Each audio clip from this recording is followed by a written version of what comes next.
जय श्री कृष्ण मित्रों, शिव शक्ति एस्ट्रोलॉजी में आपका स्वागत है। आज हम आपको जैसे रामायण है, श्रीमद् भागवत है, शिव पुराण है, रामचरितमानस का आप लोग पाठ कराना चाहते हैं, करने चाहें तो उसके लिए मुहूर्त आप कैसे निकालेंगे, तो उसके बारे में आज हम आपको बताएंगे कि आप कोई भी धार्मिक ग्रंथ का प्रारंभ करना चाह रहे हैं जिस दिन, तो उसकी मुहूर्त कैसे निकालेंगे। एक मित्र ने लिखा भी है कि पंडित जी से भागवत की मुहूर्त निकालने के बारे में आप बताइए, तो इसीलिए आज मैं वीडियो ही डाल रहा हूँ।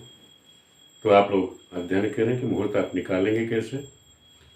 तो पहले तो आप उसमें क्या करेंगे, पहले आपको डिसीजन करना है किस मास में हम करें। तो पहले तो आप महीना देखें कि कौन सा महीना है। तो जो शुभ होते हैं वैसे हम कभी भी कर सकते हैं, धार्मिक कार्य है, कभी पूजा पाठ की जा सकती है, उसमें कोई बंधन नहीं है, लेकिन तब भी शुभ मास देखे गए हैं। तो श्रीमद् भागवत का अगर हमें पाठ पारायण करना है, साप्ताहिक पाठ करना है, तो उसमें क्या करना है। तो आप देखें, आषाढ़ का महीना हो, सावन हो, भादो हो, अश्विनी का शुक्ल पक्ष, निकुवार का शुक्ल पक्ष का महीना, कार्तिक है, अगहन है, ये मास जो है श्रेष्ठ है, शुभ है। इनमें अगर हम भागवत का पाठ करते हैं, पाठ पारायण करते हैं, तो समझ लिए महीना शुभ है। लेकिन ये ध्यान रखना, पूष का महीना और चैत्र का कृष्ण पक्ष ये नहीं होना चाहिए, ये वर्जित है पाठ के लिए। और जो तिथियां हम लेते हैं, ध्यान रखो, भद्रा नहीं होनी चाहिए। पिछले मीटिंग में बताया था आपको कि भाई कोई भद्रा नहीं होनी चाहिए। भद्रा मुक्त तिथियां आप लोग ले सकते हैं, शुभ तिथियां आप लीजिए। केवल वही ध्यान रखिएगा कि जो रिक्तिका तिथि है 4, 9, 14, उसको नहीं लेना है। शुभ तिथि हमारी द्वितीया है, तृतीया, पंचमी, छठ, दसवीं, एकादशी, द्वादशी और पूर्णिमा। इन तिथियों में आप कथा को प्रारंभ करें। ये तो तिथि है, आपको दिन कौन सा लेना है। दिन आपके पास है, सोमवार है, बुध है, बृहस्पति है, शुक्र है। ये तो चारों दिन शुभ हैं। अगर आपको तिथि अच्छी मिल जाती है, नक्षत्र महीना अच्छा मिल जाता है, तो इतवार शनिवार मध्यम माना जाता है, ले सकते हैं। लेकिन ध्यान रखिए, कोशिश करिए कि सोमवार, बुध, बृहस्पति और शुक्र ही श्रेष्ठ है, आप ये दिन ही लीजिए। नक्षत्र आपके कौन से होने चाहिए। अश्विनी है, मृगशिरा है, पुनर्वसु, पुष्य, मघा, हस्त, चित्रा, स्वाति, अनुराधा, श्रवण, धनिष्ठा और रेवती।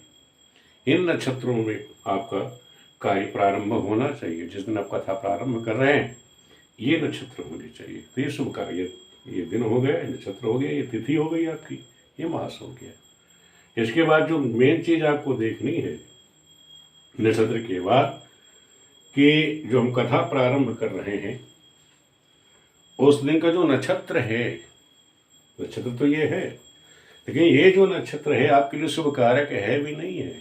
ये आप कैसे देखोगे, मेन गणना का विषय ये है, ये जानना आपके लिए जरूरी है।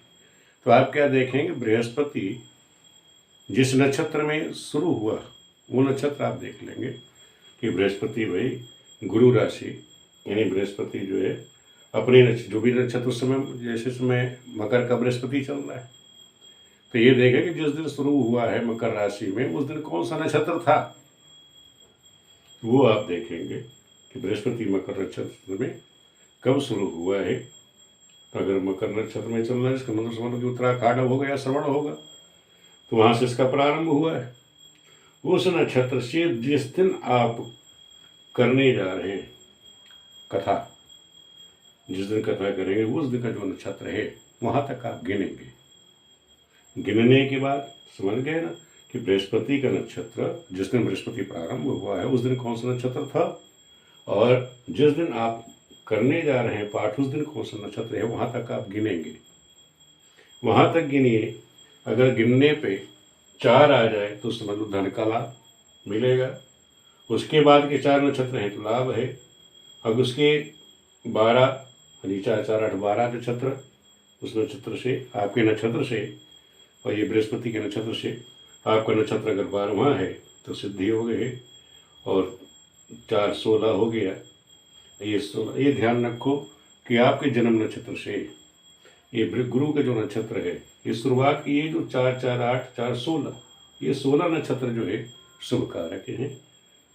बीच के जो 8 नक्षत्र हैं वो मृत्यु कारक राजभय देंगे। लास्ट के 3 कारक जो नक्षत्र हैं वो मोक्ष के दायक। अब आपका उद्देश्य क्या है कराने का, वो आपको देखना है कि अगर आपको अर्थ लाभ लेना है, धन का लाभ चाहिए आपको, तो आपको क्या करना है कि अपने नक्षत्र से गुरु नक्षत्र से आपका नक्षत्र जो है चौथा पड़ जाता है, ये ध्यान रखिएगा, तो अर्थ के लाभ के लिए आपके अच्छा रहेगा। इसी तरह गुरु नक्षत्र से आपका नक्षत्र जो है 4 4 8, अगर धन का लाभ आपको चाहिए तो 4 के बाद 8 नक्षत्र तक आपका होना चाहिए। किसी कार्य की सिद्धि चाहिए या मंत्र की सिद्धि चाहिए, तब आप ये देखेंगे कि आपके नाम से गुरु का नक्षत्र जो है ये 8 नक्षत्र निकलने के बाद आ जाए। और फिर लाभ चाहिए, कुछ किसी कार्य में लाभ है, व्यापार है, उसकी सिद्धि करनी है, उसके उद्देश्य से आप कथा कर रहे हैं धन के लाभ के लिए, कुटुंब के लाभ के लिए, तभी ध्यान रखो आपकी उद्देश्य क्या है।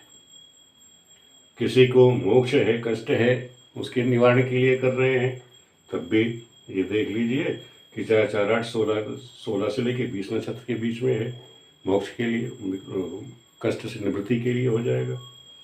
किसी को राजदंड भय है, कष्ट में है, जेल में पड़ा हुआ है, तो राजभय है, डर है उसको, तो उसके लिए भी हम लोग पाठ वाठ करते हैं, उसको कर लीजिए। किसी को मोक्ष की कामना है, किसी की मृत्यु हो गई है तो मोक्ष चाहिए, फिर ध्यान रखो शुरुआत के 24 नक्षत्र छोड़ करके, यानी बृहस्पति के जहाँ नक्षत्र से लेके आपका जो नक्षत्र है शुरुआत के 24 नक्षत्र छोड़ के लास्ट के जो है बचे 24 के बाद 25 26 27, ये 3 नक्षत्र मोक्ष को देने वाले हैं, ये ध्यान रखिएगा।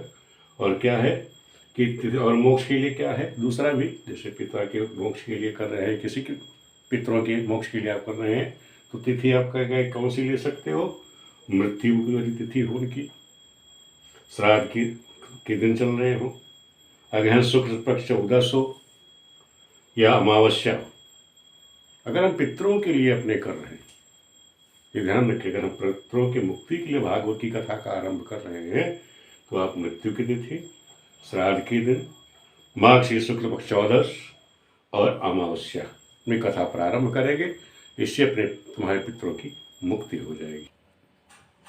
अब आपको मैं डेट के बारे में बताता हूँ, डेट आप कैसे फाइनल करोगे, क्योंकि पंचांगों में ये सब काफ़ी डेटें हैं, सब बताया था आपको पहले भी कि भाई पंचांगों में आप देखो थोक में सारी डेटें दे रखी हैं। अब इसमें से आपके बन रही है नहीं बन रही है, कैसे चेक करोगे, आपको यही मैं सिखाता आ रहा हूँ फिर शुरुआत से, चाहे विवाह मुहूर्त हो, चाहे गृह प्रवेश मुहूर्त हो, सभी में आपको यही चीज़ सिखाता हूँ। आप लोग उसे फाइनल कैसे करोगे, वो है भी सही नहीं है। अब जैसे पंचांगों में दे रखा है 25 अप्रैल, 3 मई, 16 मई, उसके बाद ये सारे मुहूर्त मैंने लिख दिए हैं जो पंचांगों ने लिखे हुए हैं, मई जून जुलाई अगस्त के, वो सारी डेटें मैंने आपको डाल दी। लेकिन आपको निकालना सिखा रहा हूँ, आप चेक कैसे करोगे कि कौन सी डेट सही है। अब ये देखिए बृहस्पति अप्रैल के महीने में चलेंगे, उस समय धनिष्ठा नक्षत्र में, किस नक्षत्र में चलेंगे बृहस्पति, धनिष्ठा नक्षत्र में। आपका 25 अप्रैल को कौन सा नक्षत्र है, हस्त नक्षत्र। अब आप जब धनिष्ठा से हस्त तक गिनेंगे तो कौन सा नक्षत्र है, ये 17वां नक्षत्र है। अब 17वां नक्षत्र मैंने आपको बताया क्या है कि 4 4 8 4 12 4 16, और 16 के बाद जो नक्षत्र आएगा वो मृत्यु कारक है, यानी 16 से 20 तक मृत्यु का कारक रहेगा। तो ये कहने मतलब ये है, अगर हम 25 तारीख को भागवत करते हैं तो रिजल्ट हमको क्या मिलना है, कोई ना कोई घर में यहाँ अशुभ होगा। अब पंचांग करताओं ने तो आपको डेट दे दी है 25 तारीख, लेकिन रिजल्ट क्या मिलना है, मृत्यु का भय है, कोई ना कोई दुर्घटना अवश्य होनी है 17 मई को अगर आपने भागवत प्रारंभ कर दी तो। दूसरा देखिए 3 मई दे रखी है, नक्षत्र सही है, उत्तराखाट नक्षत्र है, जो नक्षत्र हमने दिया वो नक्षत्र है, हस्त नक्षत्र दिया है, दिन भी दिया हुआ है, तिथियां भी सारी शुभकारी है। लेकिन आपको देखना क्या है कि बृहस्पति जो है उस दिन चंद्रमा जो देखना चाहिए, मेन चीज है कथारंभ का चक्र, इसे कहा जाता है कथारंभ का चक्र। उस दिन बृहस्पति से आपका जो नक्षत्र है जिस दिन आप शुरू कर रहे हैं उससे वो है भी नहीं है, उसका परिणाम क्या है, उसका फल क्या आपको यजमान को क्या मिलेगा वो आपको देखना है। अब 3 मई को जब आपने देखा कि बृहस्पति धनिष्ठा है, अब धनिष्ठा नक्षत्र से जब आप गिनना शुरू करोगे उत्तराखांड नक्षत्र तक, तो ये कौन सा नक्षत्र पड़ेगा? 25वां। 25वां को अब आप रिजल्ट कैसे देखोगे? मैंने बताया था कि 4 4 8 4 12 4 16 16 4 20 4 24। अब 24 से 3 नक्षत्र आगे, 24 के बाद 3 नक्षत्र मोक्ष को देने वाले हैं। क्या देगा ये? मोक्ष। नक्षत्र मेरा है 25, यानी 24 25 26 27, तो क्या है? मोक्ष के लिए। अगर किसी को अपने पितरों के मोक्ष के लिए, ये डेट क्या होगी? मोक्ष को देने वाली है। अगर इस दिन हम कथा प्रारंभ करते हैं 3 मई को, तो यदि हम अपने पितरों के मोक्ष के लिए कोई पाठ कर रहे हैं, चाहे श्रीमद् भागवत पुराण भागवत की कथा सुना रहे हैं अपने पितरों की मुक्ति के लिए, तो ये कर सकते हैं। या हम अखंड पाठ कर रहे हैं, शिव पुराण की कथा सुन रहे हैं अपने घर की सुख शांति लिए, पितरों की आत्मा की शांति के लिए, तो ये दिन आपके लिए शुभ होगा, क्योंकि उस दिन का जो रिजल्ट है मोक्षदायक है, पितरों के मुक्ति के लिए बहुत अच्छा समय। अब दूसरा ले लीजिए कि 16 मई पुनर्वसु है, रविवार है, वैशाख शुक्ल पक्ष पंचमी, तिथि भी सही है, दिन भी सही, नक्षत्र भी सही है।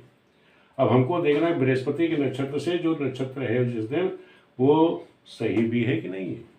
तो आप धनिष्ठा से गिनेंगे पुनर्वसु तक, तो कौन सा नक्षत्र आएगा? 11वां। 11वां नक्षत्र में बताया कि 4 4 8 4 12, तो क्या है? सिद्धि। यानी आप जो भी कार्य करेंगे वहाँ आपको सिद्धि प्राप्त होगी, यानी सफलता मिलेगी। आप जो भी कार्य करेंगे, कोई सिद्धि के कार्य के उद्देश्य से आप कोई काम करने जा रहे हैं, सो कार्य की सफलता है, कार्य की सिद्धि के लिए है। कोई भी आप पाठ करें, चाहे भागवत की कथा करें, अखंड पाठ करें, शिव पुराण है, घर की सुख शांति के लिए, व्यापार में वृद्धि के लिए, ऐसा कोई भी कार्य के संकल्प करके आप कर रहे हैं उसके लिए, यानी कोई भी आप कार्य करें वहाँ आपको सिद्धि प्राप्त होगी, आपके लिए शुभ होगा। तो आप देख लीजिए कि 17 तारीख शुभ निकली, 3 तारीख पितरों के लिए हो गई, 14 तारीख आपके लिए शुभदायक है, सिद्धिदायक है। तो इस तरह से आप तिथियों को चेक करना सीखिए कि जो तिथि आपको दे दी गई है पत्रों में, कि वो तिथियाँ सही भी हैं नहीं है, कैसे चेक करोगे वो आपको हमने समझा दी। कैसे आप चेक करेंगे कि बृहस्पति के नक्षत्र से जिस दिन आप पारायण करने जा रहे हैं वहाँ तक आप चेक कर गिन लीजिए वो नक्षत्र। इस तरह से आप गिन लीजिएगा कि शुरुआत के 16 नक्षत्र शुभ हैं, बाद के जो 16 के बाद 16 से लेके 17 से लेके 24 तक के जो नक्षत्र हैं अशुभ हैं, फिर 8 के 24 से के बाद यानी 25 26 27 से 3 नक्षत्र के शुभ हैं। तो ये आप साधारण रूप से समझ लीजिए। आपको वीडियो ये कैसी लगी, आप इसी तरह वीडियो देखते रहें, सब्सक्राइब करते रहें। आप लोगों को वीडियो कैसी लगी उसको आप बताते रहिए और कमेंट भी करते रहें, और वीडियो आप लोग देखते रहें। वीडियो देखने का आपका बहुत बहुत धन्यवाद।